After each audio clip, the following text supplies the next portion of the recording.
Setelah kejadian itu nih gengs, Michelle sering berhalusinasi ketika berdoa.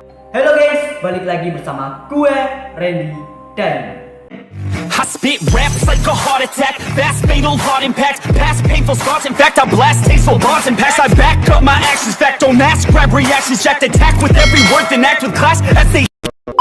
Di Indonesia sendiri nih gengs, kasus yang mengalami kesurupan sering kita dengar. Di negara barat pun nih gengs, kasus kesurupan makhluk halus juga pernah terjadi. Salah satunya nih gengs adalah kasus Anneliese Michel yang terkenal. Bahkan kisah telah diangkat ke layar lebar dalam dua versi. Bagi para pecinta film dengan tema horor nih gengs, mungkin sudah tidak asing dengan film yang berjudul The Exorcism of Emily Rose yang diputar pada tahun 2005 silam. Film horor menghiasi layar lebar ini nih gengs memang menjadi film box office pada saat dirilis. Anneliese Michel nih gengs lahir pada 21 September 1952 di Klingenberg, Bavaria, Jerman. Keluarganya nih gengs merupakan penganut Katolik yang taat dan Michelle dididik secara ketat. Karena didikan agama dari keluarganya yang ketat inilah nih gengs, Michelle sering berdoa untuk menghapuskan dosa-dosanya saat dia pernah mengalami kecanduan akan narkoba. Awal mula gejala aneh yang dialami oleh Anneliese Michel nih guys pada tahun 1968. Saat Michelle masih SMA, ia mengalami kejang-kejang. Beberapa temannya nih gengs berpendapat bahwa Michelle menderita epilepsi saat itu. Seseorang ahli saraf dari klinik psikiatri Wolfsburg mendiagnosis Michelle menderita epilepsi grand mal. Setelah kejadian itu nih gengs, Michelle sering berhalusinasi ketika berdoa. Dia mengaku nih gengs kerap mendengar suara yang mengatakan bahwa dirinya telah dikutuk. Nah, pada tahun 1973, Michelle mengalami depresi berat dan berniat untuk bunuh diri. Perilakunya nih gengs menjadi semakin aneh. Ia pernah merobek pakaiannya sendiri, makan batu bara dan laba-laba di lantai. Bahkan nih gengs, meminum urinnya sendiri. Terkadang ia menjerit histeris secara tiba-tiba dan menyalak seperti seekor anjing. Pada tahun 1975, orang tuanya yakin bahwa putrinya telah dirasuki oleh roh halus. Mereka lalu mencoba cara lain untuk menyembuhkan Michelle, yaitu dengan ritual pengusiran roh jahat atau biasa disebut exorcist. Orang yang pertama kali mengetahui bahwa Michelle telah dirasuki nih gengs, yaitu bahwa Michelle telah dirasuki oleh roh jahat adalah seorang wanita tua yang mendampingi Michelle ketika ia berziarah. Wanita itu nih gengs menyadari keanehan pada diri Michelle ketika Michelle berulang kali menghindar ketika melewati lukisan Yesus. Michelle juga nih gengs menolak ketika diberi air suci dari sumber mata air. Wanita itu mengatakan bahwa ia merasakan aura yang berbeda ketika berada di dekat Michelle. Selanjutnya nih gengs, seorang dukun dari kota terdekat memeriksa Michelle yang menyimpulkan bahwa Michelle memang telah dirasuki oleh roh jahat. Orang tua Michelle meminta ritual pengusiran roh jahat kepada dukun itu. Namun, dukun itu menolak dan akhirnya mereka minta bantuan kepada Yuskep setempat. Siapakah orang yang melakukan ritual pengusiran roh jahat tersebut? Nah, orang tua Michelle sempat berputus asa, kemudian meminta bantuan kepada seorang Yuskep untuk menyembuhkan Michelle. Yuskep yang bernama Joseph Storm ini kemudian menugaskan dua orang pendeta nih gengs, yaitu Pastor Arnold Renz dan pendeta Ernst Al. Keduanya ditugaskan oleh sang Yuskep untuk melakukan ritual pengusiran besar terhadap Anneliese Michel. Selanjutnya nih gengs, mereka melakukan ritual exorcist yang dilakukan kedua pendeta ini berdasar pada ritual Romanum sesuai dengan hukum canon yang berlaku pada abad ke-17. Saya tidak tahu maksud dari hukum canon.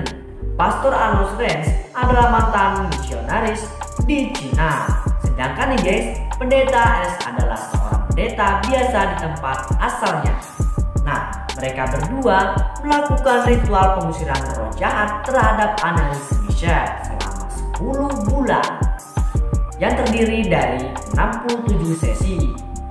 minggu kadang dilakukan 1 atau 2 sesi ritual. Beberapa sesi nih gengs bahkan berlangsung hingga 4 jam. Apakah Analis melihat sosok setan pada orang di sekitarnya nih gengs? Nah, menurut The Washington Post, Analis mulai melihat sesosok setan pada setiap orang yang dilihatnya saat ia mulai mengalami gejala aneh di atas. Yang mungkin nih gengs menjelaskan mengapa Analis sering histeris secara tiba-tiba.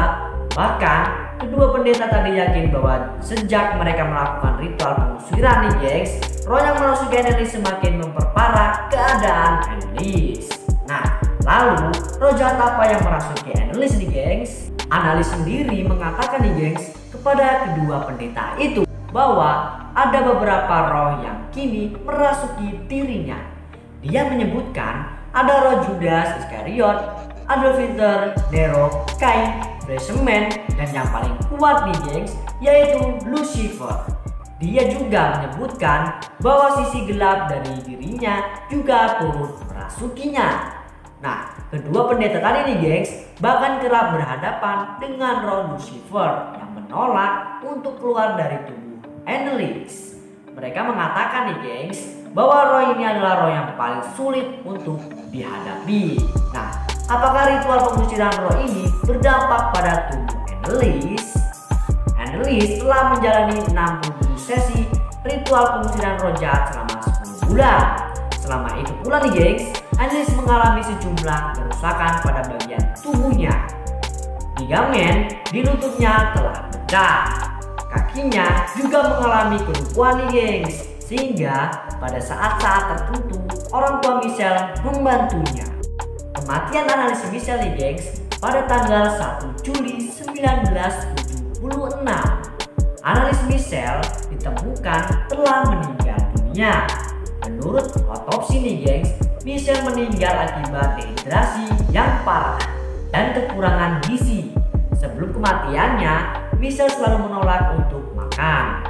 Dia percaya bahwa tindakannya itu akan mempercepat kematiannya. Dan itu satu-satunya cara untuk mengusir roh jahat yang telah merasukinya nih gengs. Tentunya hal ini membuat kedua orang tuanya sangat sedih. Sebelum kematiannya, Analis sempat mengutarakan kata-kata terakhirnya, "Big for absolution."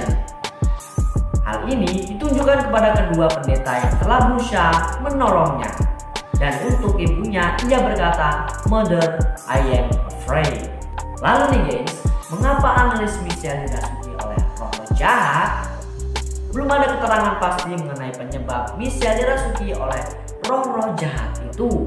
Dia adalah seorang yang religius. Begitu juga dengan keluarganya nih gengs. Hanya saja 4 tahun sebelum Analis lahir, ibunya melahirkan seorang anak hasil hubungan gelapnya yang bernama Martha. Ketika Analis masih kecil nih gengs, ibu Michelle mendorongnya untuk melakukan penebusan dosa atas dosa yang dilakukan oleh ibunya terdahulu nih gengs. Pendeta yakin ini adalah sebab utama Analis dirasuki oleh roh-roh itu. Ini seharusnya tidak terjadi. Ini adalah pengorbanan seorang anak kepada ibunya, kata pendeta Ernst. Nah, lalu kontroversi dalam hukum bagaimana nih gengs? Bagaimanapun juga nih gengs, hukum masih berlaku dalam kasus Analis. Pengadilan setempat menjatuhkan hukuman 6 bulan masa percobaan hukuman terhadap kedua pendeta tadi nih gengs, dan juga keluarga Analis. Tuduhannya adalah mereka dianggap mengalami upaya medis untuk melakukan pertolongan terhadap Analis. Namun seorang pengacara membela mereka karena apa yang mereka lakukan nih gengs, menurut pihak keluarga dan pendeta tadi adalah upaya untuk menyembuhkan Analis. Kisah ini nih gengs merupakan kisah yang terkenal di Eropa. Bahkan film yang berkisah tentang Analis ini telah dibuat. Sebuah film berbahasa Jerman yang berjudul Requiem dirilis pada tahun 2006. Film ini disutradarai oleh Hans Christian Schmid. Film lainnya adalah The Exorcism of Emily Rose. Bagaimana menurut Anda mengenai kisah ini? Silakan komen di bawah ya. Saya Randy Diamond, salam anak kos, salam mahasiswa.